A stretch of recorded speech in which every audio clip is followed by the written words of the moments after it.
사랑합니다. 주님 축복합니다. 이렇게 인사했으면 좋겠습니다.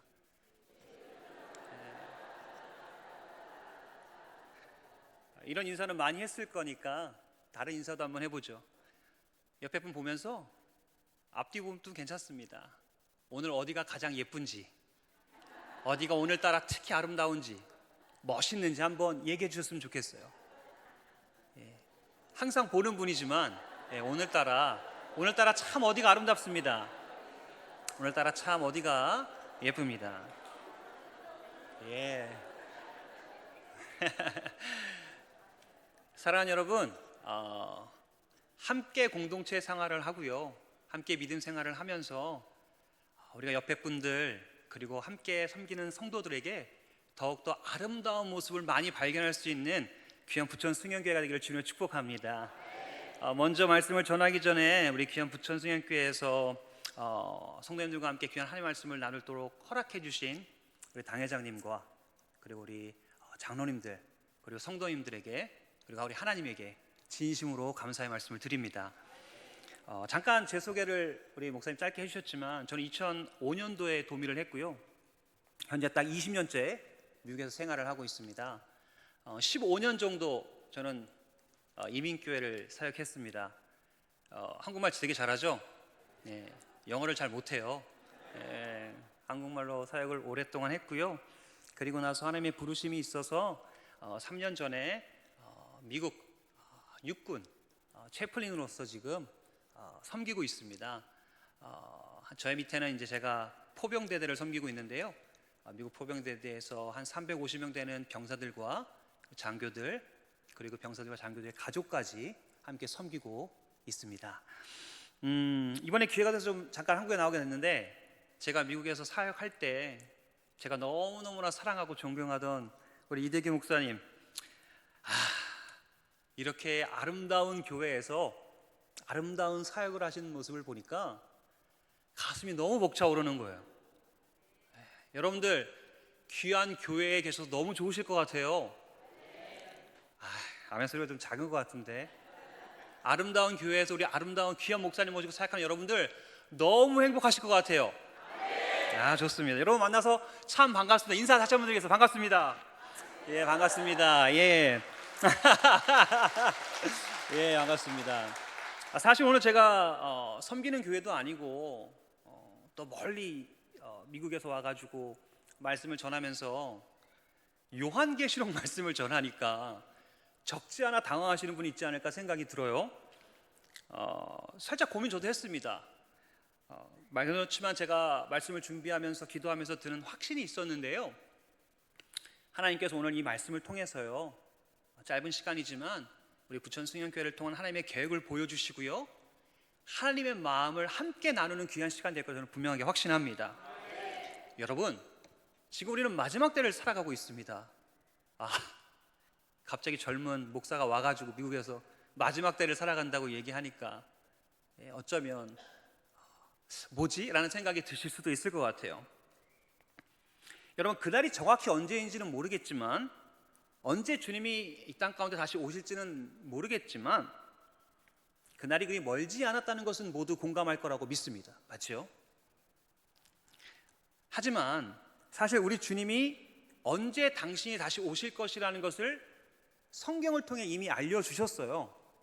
갑자기 이상해지죠? 분명히 안 알려주셨는데, 성경을 잘 보면 이렇게 나와 있어요. 분명 그날을 알 수 없고 도적같이 온다고 했지만 분명히 우리에게 언제 올 거라고 얘기해 주셨어요.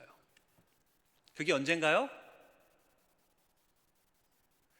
부천 승연교회 모든 우리 성도님들 말하시는 건 다 정답입니다. 걱정하지 마시고 부담 갖지 마시고 얘기하셔도 돼요. 언제예요? 그렇죠. 예, 맞습니다. 분명히 성경에 이렇게 얘기하셨어요. 내가 곧 속히 오리라라고 말씀하셨어요. I am coming soon. 그러니까 여러분, 곧 오실 거예요. 정확한 날짜와 시간은 모르겠지만 여러분, 그날이 멀지 않았다는 거예요. 오늘 우리가 함께 보고 있는 이 요한계시록 10장은요, 요한계시록 7장과 함께요, 신학자들이 연구하면서 이름을 붙이기를요, 삽입장이라고 이름을 붙인 장입니다. 요한계시록 7장과 10장은 인설트된, 중간에 끼워 넣은 장이라는 별명을 가진 장이에요. 그러니까 하나님께서 사도 요한에게 환상을 통해서 요한계시록을 통해 말씀을 주시다가 공통된 주제와 의미를 가지고 요한계시록을 보여주시다가 갑자기 특별한 목적, 비록 흐름에는 맞지 않아요. 6장을 읽다가 7장을 읽으면 말이 앞뒤가 좀 안 맞는 것 같아요. 그런데 이렇게 특별한 목적과 의도를 가지고 끼워 넣은 장이 바로 7장과 10장입니다. 그래서 6장을 읽다가 8장을 읽으면 7장을 넘어서도 8장을 읽으면 더 의미가 바르게 전달되고요. 9장을 읽다가 11장을 읽으면 더 의미가 제대로 잘 다가오는 경우를 느끼게 되는 거죠. 그럼 궁금하죠?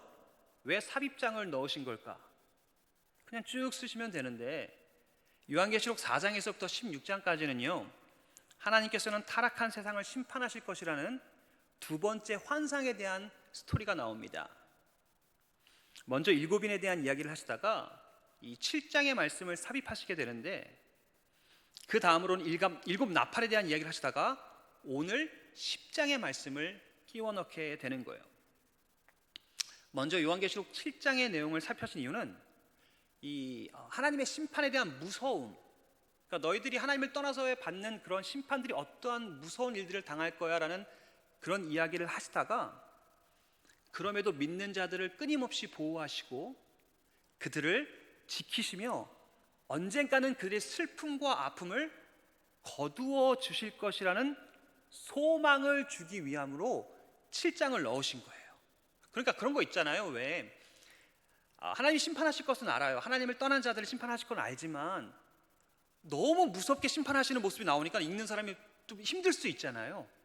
그러니까 7장을 넣어서 너희들이 그렇게 너무 두려워하지 않아도 돼. 믿는 자들은 그게 겁내지 않아도 돼. 하나님이 너희를 보호하시고 너희들은 지키실 거야 라는 목적으로 7장을 삽입하셨단 말이죠. 그래서 심판에 대한 예언을 계속해서 듣는 가운데서 너희가 믿는 하나님께서 너희를 지킬 것이니까 너무 두려워하지 않아도 돼 라는 하나님의 약속에 대한 확신을 주시기 위해 이 요한계시록 7장을 넣은 것입니다.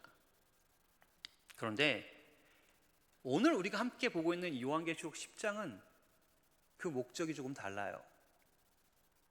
그 목적이 무엇이냐면 7장의 심판 가운데서 하나님의 약속과 하나님의 인도하심, 그 약속의 확신을 주기 위함이었다면 10장은요, 그러한 은혜 가운데 너희들이 계속 머무르지 말고 사명을 회복하고 다시 한 번 더 힘을 내어 세상에 나아가 내가 너희에게 맡겨진 사명을 감당하기 위한 목적으로 넣어 놓은 장이 10장이라는 사실입니다. 오늘 말씀 11절이 이 사실을 증명해 주고 있는데요, 우리 11절의 말씀을 함께 한 목소리로 읽어보도록 하겠습니다. 함께 읽겠습니다. 시작. 그가 내게 말하기를 내가 많은 백성과 나라와 방언과 임금에게 다시 예언하여야 하리라 하라더라. 여러분, 뭐예요? 다시 예언하여야 하리라.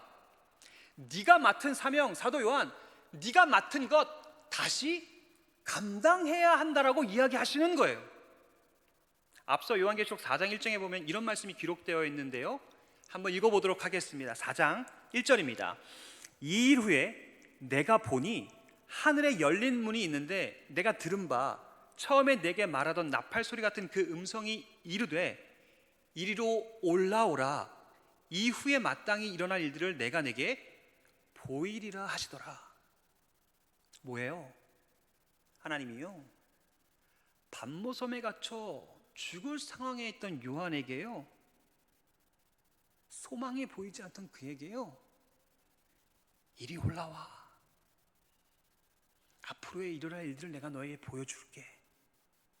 이리 와서 함께 그 일들을 지켜보렴. 앞으로 마땅히 일어날 그 천국의 소망이 어떤 건지를 네 눈으로 확인하렴. 그를 위로하시기 위해 부르신단 말이죠. 그런데 10장에 와서는요, 여러분, 뭐라는 거예요? 다시 내려가라는 거예요. 너 그 위로를 받아서 새 힘을 얻었니? 너 그렇게 능력을 다시금 회복했니? 그렇다면 다시 내려가서 내가 내게 준 사명을 감당해라라고 말씀하고 계신단 말이죠. 사랑하는 여러분, 저는 우리 부천 승연교회가요, 이 사실을 기억하며 맡겨진 사명을 감당하는 여러분과 제가 될 수 있기를 주님으로 축복합니다. 요한계시록 4장에 여러분을 향한 부름이 있어요. 여러분들을요, 이곳까지 인도하셨습니다. 하나님이 여러분을 이곳까지 지키셨어요. 힘들고 어려운 때가 있었어요. 마음 아프고 계속 괴롭힐 때가 있었어요. 괴로울 때가 있었어요. 내 뜻대로 되지 않아 그만두고 싶을 때도 있었지만 하나님이 여러분을 지금 이곳까지 인도하셨습니다. 그런데 그런 그들에게요, 다시 내려가 그 일들을 감당하라고 말씀하고 계신단 말이죠. 사실 이 말씀을 받는 사도 요한이나 제2의 독자였던 초대교회 성도들에게는요, 이 말씀이 그렇게 쉬운 일은 아니었을 겁니다.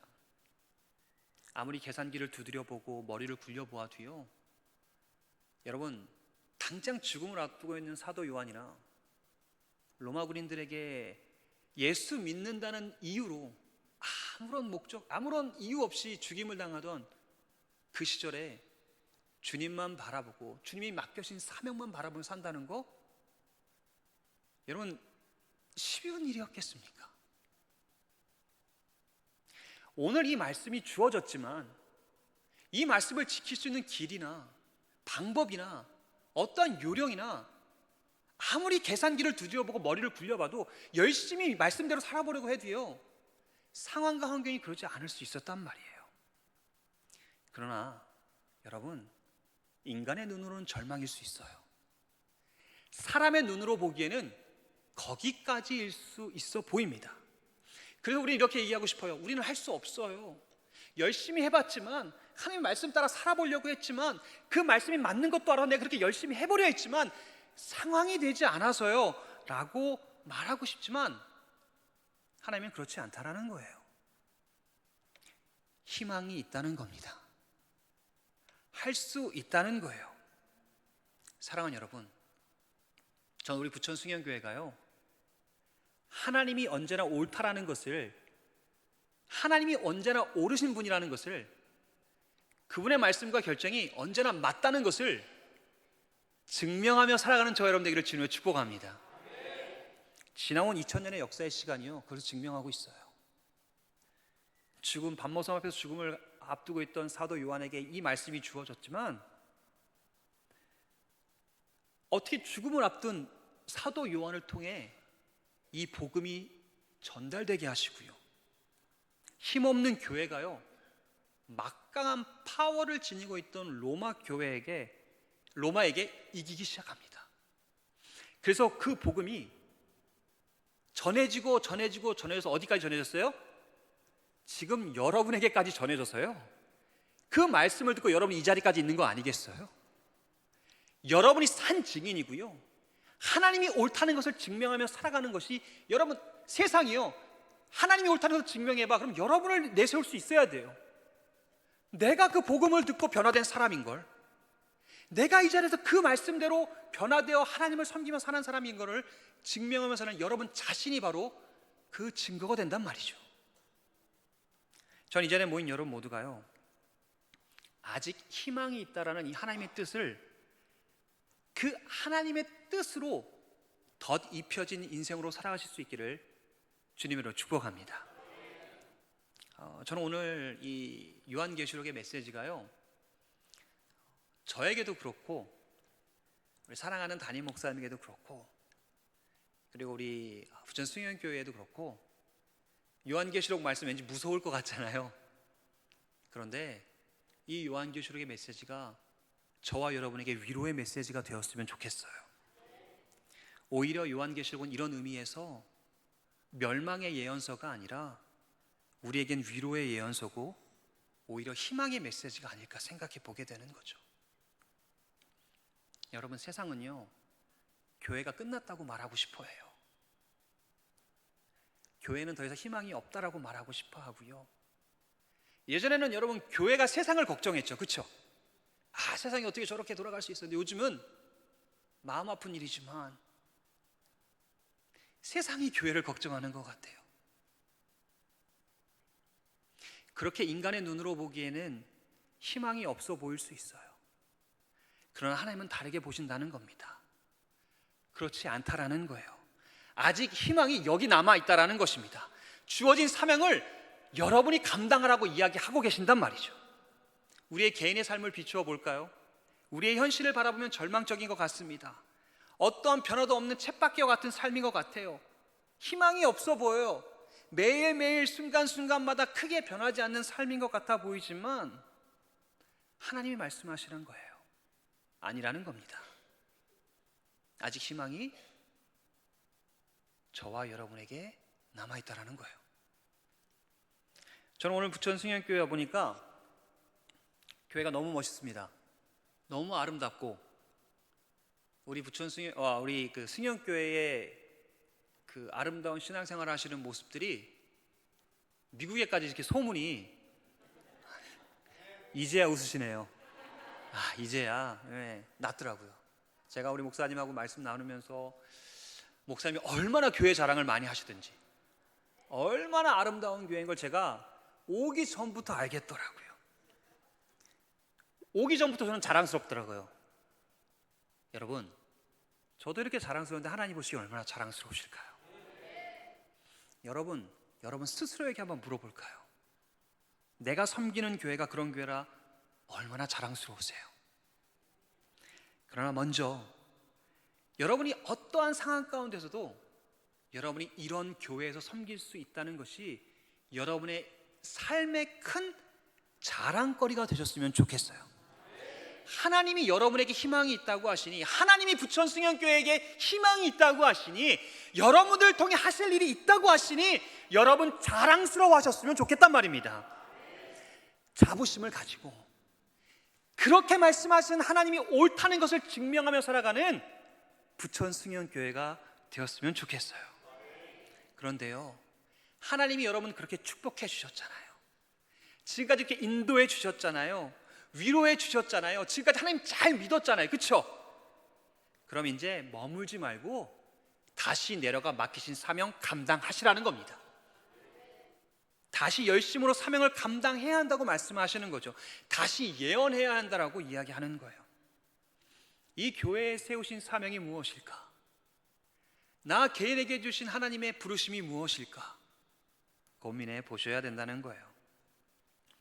많은 사람들이 교회를 다니지만 모두 다가 예수 그리스도의 제자가 되는 건 아닌 것 같아요.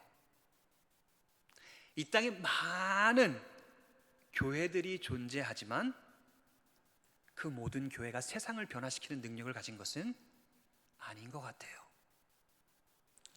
그러기 위해 하나님께서 한 분 한 분 여러분에게 맡기신 사명이 있어야 저는 분명하게 믿습니다. 그러니까 더 이상은 한 분 한 분이 구경꾼이나 들렸다 가는 존재가 아니라 항상 여러분들이 내 교회의 주인의식을 갖고 한마음 한뜻으로 그 사명을 감당하기 위해 먼저 희생하셨으면 좋겠고, 먼저 헌신하셨으면 좋겠고, 내가 조금 불편할 수는 있지만 먼저 앞장서실 수 있었으면 좋겠어요. 아까도 말씀드렸죠. 여러분, 수백 가지, 수천 가지, 수만 가지 이유를 대며 안 하는 이유를 댈 수 있는 건 너무너무나 많아요. 삶이 바빠서요, 내일부터 할게요, 내 삶이 조금 나아지면요. 하지만 여러분, 다 맞는 얘기, 그게 틀린 얘기도 아닙니다. 그러나 지금까지 나를 인도해 주신 하나님을 믿고 그렇게 인도하신 하나님께 위로를 받고 사는 인생이었다면 그 이유보다 하나님, 내 이유보다 더 큰 하나님이심을 믿고 하나님이 주신 사명을 쫓아 사는 저와 여러분 되기를 주님을 축복합니다. 특별히 지금 부천 승현교회가 그 행복한 사람들의 축제인가요? 예, 전도 축제인 걸로 이야기를 들었습니다. 전도 축제 이야기를 들었습니다. 복음을 전하는 것, 그렇죠? 전도하는 것, 하나님이 하나님 되심을 전하고 예수 그리스도의 되심을 전하고 그분의 십자가의 사랑과 그분의 십자가의 귀한 일들을 전하고 잃어버린 영혼들을 주님께로 돌아오게 하는 것, 저는 그것이 하나님 우리를 향한 부르심의 본질이라고 믿습니다. 사랑하는 여러분, 전 여러분들이 살아계신 자리에서 그 사명을 기억하며 지금을 살아내고 부르심에 응답하는 삶, 한 영혼을 천하와 같이 여기며 그 영혼을 붙잡고 울어줄 수 있고 그것을 향해 손 내밀어 주는 것 또한 우리의 귀한 사명이라고 저는 분명하게 믿습니다. 오늘 작지만, 아주 작아요. 그렇지만 마음에만 알고 있던 것, 머리로만 알고 있던 것, 이 예배당을 나가서 또 잊어버리는 것이 아니라 조그만 그 무엇이지만 그것을 머리에만 두는 것이, 마음에만 두는 것이 아니라 삶으로 살아내기로 결단하는 저와 여러분의 되시기를 주님으로 다시 한번 축복합니다. 현실은 어렵지만 반드시 승리할 것이라는 그 약속의 말씀을 믿고 우리에게 주어진 사명을 잘 감당하는 저와 여러분, 그리고 부천 승효교회가 되기를 주님으로 축복합니다. 그러면서 이제 두 번째로 오늘 말씀을 통해서 이 사역을 너희들이 사명을 감당해야 해, 너희들이 이 사명을, 맡겨진 사명을 반드시 이루어내야 돼 라고 말하면서 그냥 그렇게 명령하시는 것이 아니라 어떻게 하면 그것을 이룰 수 있는지도 자세하게 설명해 주시는데요, 그것은 어렵지 않습니다. 여러분, 말씀을 먹어야 이길 수 있고 그 사명을 감당할 수 있다라고 이야기하고 계세요. 9절과 10절의 말씀을 함께 읽어보도록 하겠습니다. 함께 읽겠습니다. 시작.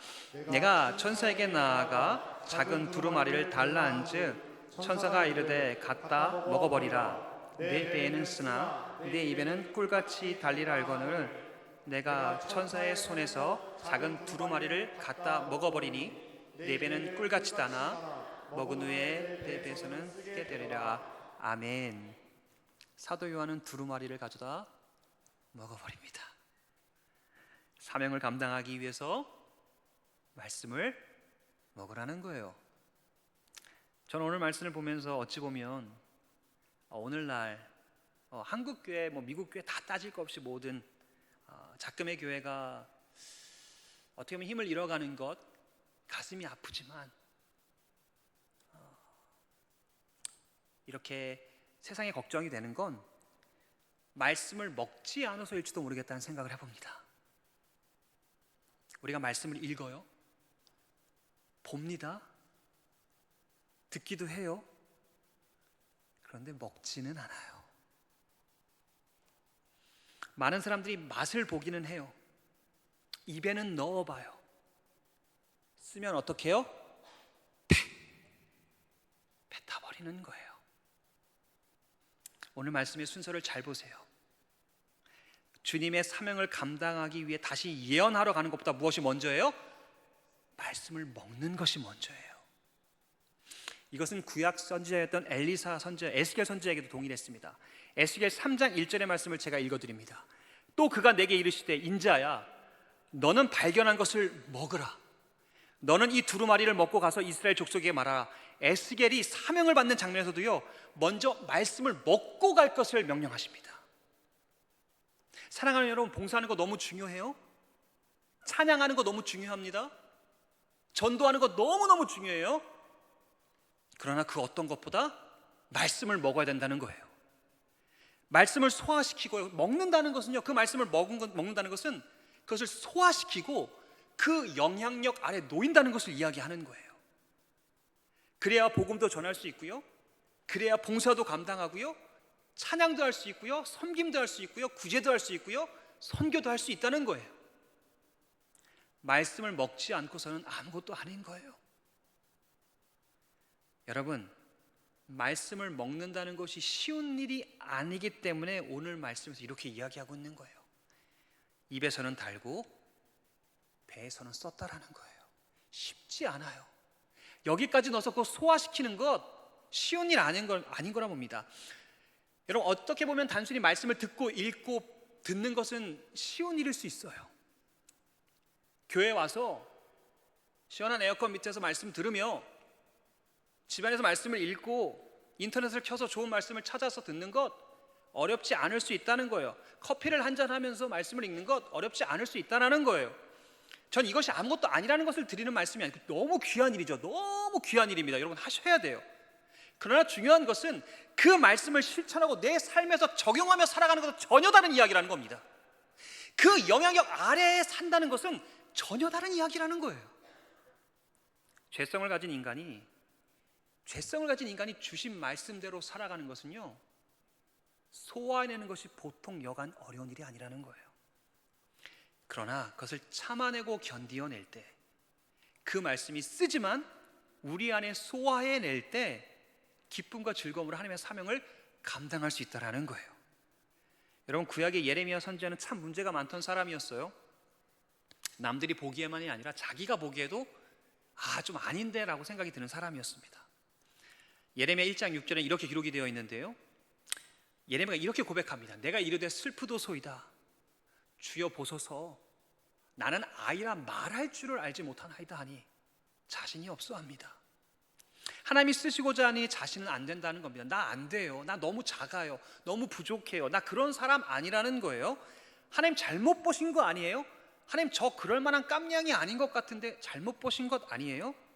그러자 하나님이 뭐 특별히 하시는 거 없습니다. 그에게 특약을 내려주시는데요, 처방전을 내려주시는데요, 다음과 같은 처방을 내리십니다. 예레미야 1장 9절입니다.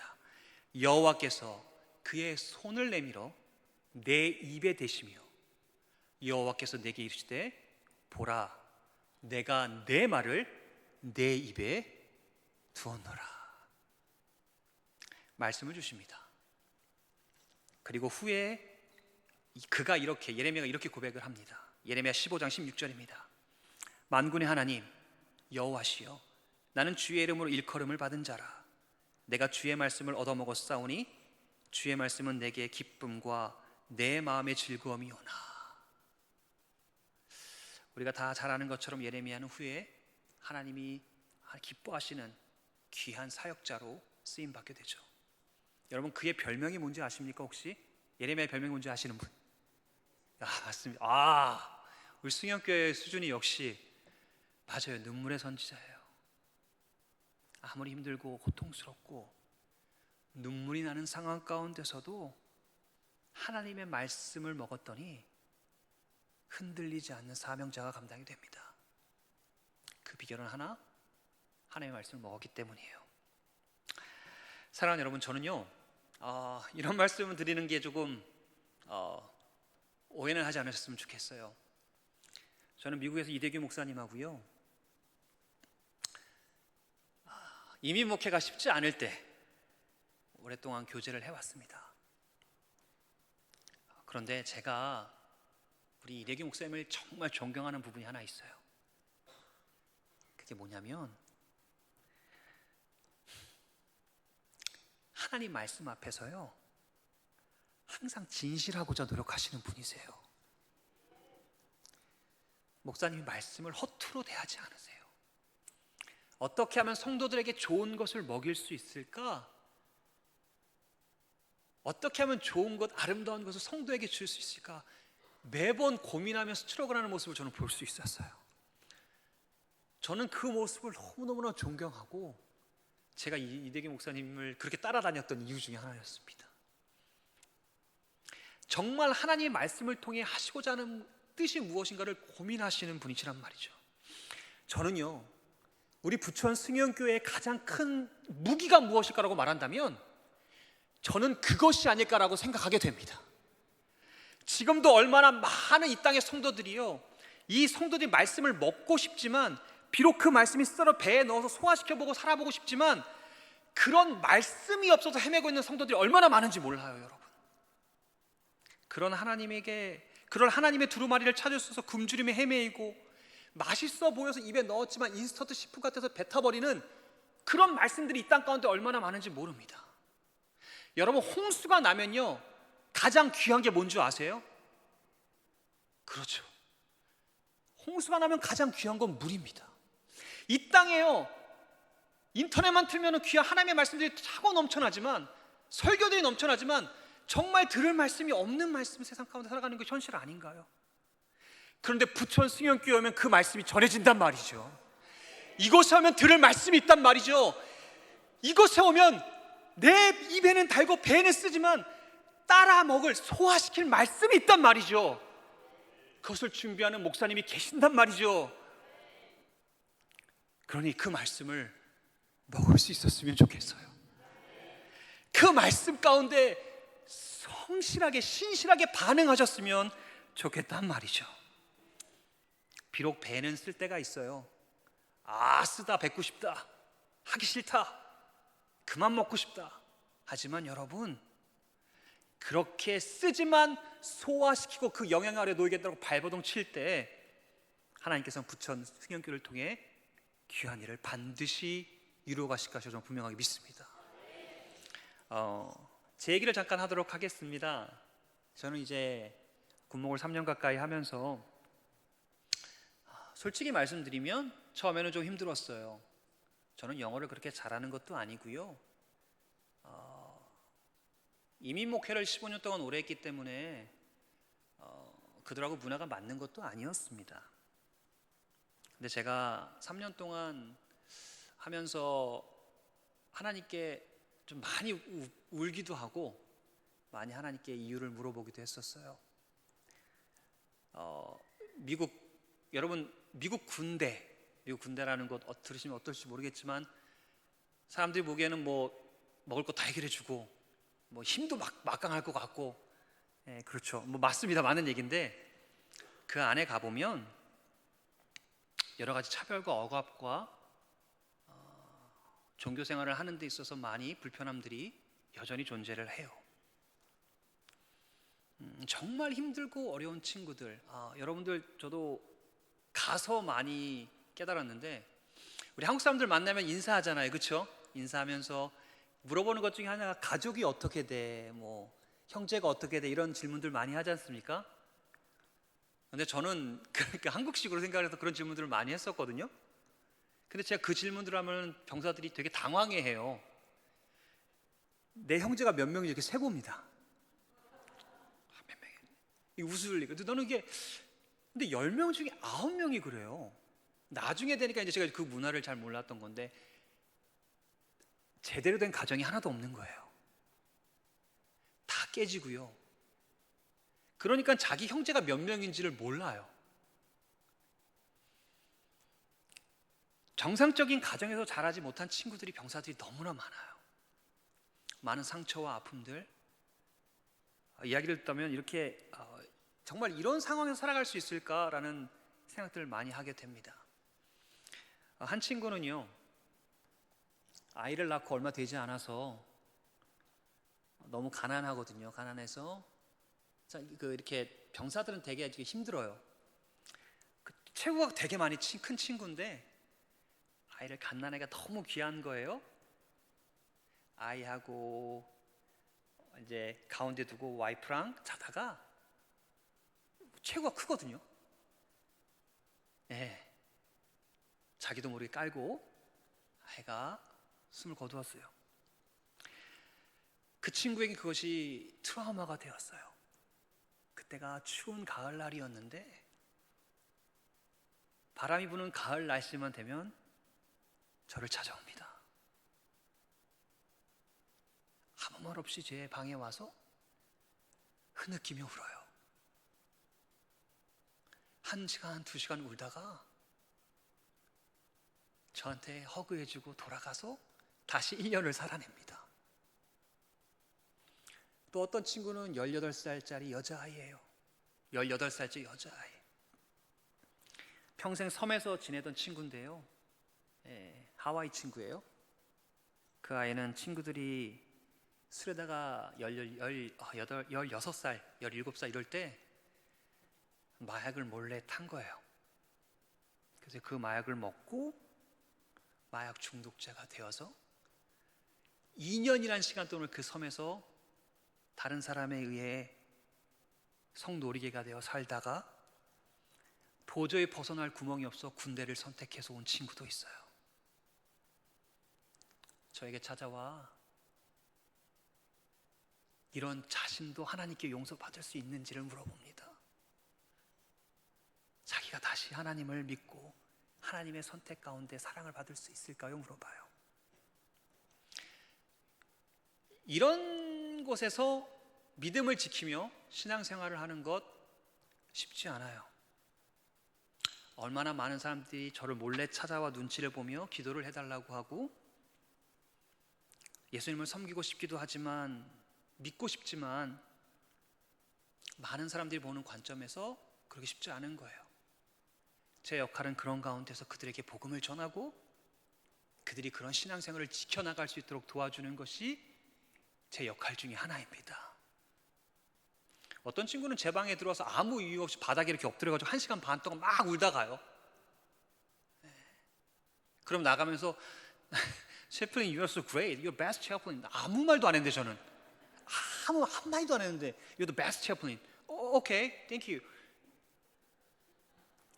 여러분, 저는 그렇게 생각해요. 사실 저는 처음에 갔을 때 제가 예배를 처음 시작했는데요. 예배 몇 명 왔는 줄 아세요? 처음에? 한 명 딱 온 거예요. 한 명.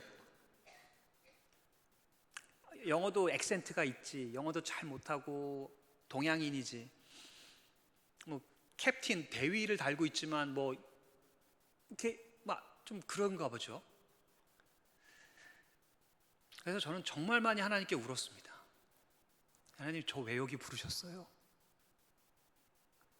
제가 여기서 할 수 있는 일이 있어요? 그냥 가만히 두시면 한국 이민 목회하면서 그렇게 지냈을 텐데 왜 여기까지 와서 저를 이렇게 비참하게 만드시는 거예요? 아무도 저를 알아주지 않는 것 같아요. 회의 들어가면 저는 어디 꽂아 놓은 보릿자루처럼 저는 쳐다보지도 않고 회의하는 것 같아요. 그런데 2년 동안 열심히 병사들하고 같이 뒹굴면서 필드에서 밖에서 자고요. 추운 겨울날에도 같이 그들과 함께 뒹굴고 훈련 받으면서 그들과 함께 있으니까 그들이 조금씩 마음을 열기 시작하더라고요. 그리고 찾아와서 기도해 달라고 하고요. 지금은 너무나 많은 병사들이 와서 함께 예배하며 함께 복음을 전하고 함께 그렇게 사역을 감당하고 있어요. 저는요, 그것을 보면서 이런 생각을 해요. 제가 잘나서나 제가 무엇인가를 요력해서가 아니라 저는 그들이 저를 찾아오는 이유는 저를 봐서라고 생각하지 않아요. 그들은 위로받고 싶고요. 그들은 누군가를 기다리고 있고요. 어떻게 하면 그들에게 복음을 전하는 누군가가 필요한데 그 하나님의 임재와 존재를 느끼고 싶은데 그럴 만한 사람이 저기 때문에라고 저는 생각을 합니다. 그곳에 가면 내 말을 들어줄 누군가가 있어. 그곳에 가면 100% 비밀을 유지해주는 누군가가 있어. 그렇기 때문에 그 사람들이 제 자리를 찾아오고 저 또한 그 가운데서 하나님이 부르신 곳이 이곳이라는 것을 확신으로 감당하며 사역해가고 있단 말이죠. 전 여러분께 이 말씀을 드리는 것은 다른 이유가 아니에요. 전 이것이 제 사명이라고 믿기 때문에 그렇습니다. 여러분, 저는 여러분들이 다 목사가 되고 뭐 이러라는 얘기가 여러분에게 한 분 한 분에게 맡겨진 저는 사명이 있다고 분명하게 믿습니다.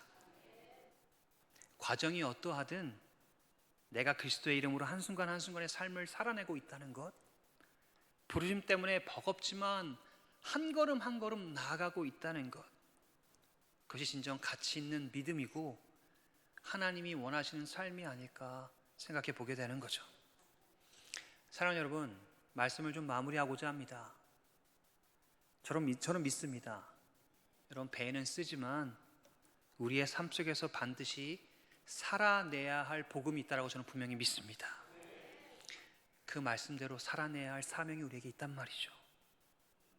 우리에게 말씀이 주어졌을 때 내가 상황과 환경에서 그 말씀을 적용하고 몸부리치며 소화하겠노라, 그 말씀대로 살아가겠노라 결단은 저와 여러분이 되셨으면 좋겠어요. 그런 귀한 승연교회가 되었으면 좋겠습니다. 그러할 때 하나님께서 우리에게 주신 사명, 우리를 통해 행하시고자 하는 하나님의 일들을 이루어드리면 저와 여러분, 그리고 그런 교회가 될 수 있기를 다시 한번 주님의 이름으로 축복합니다. 함께 기도하시겠습니다.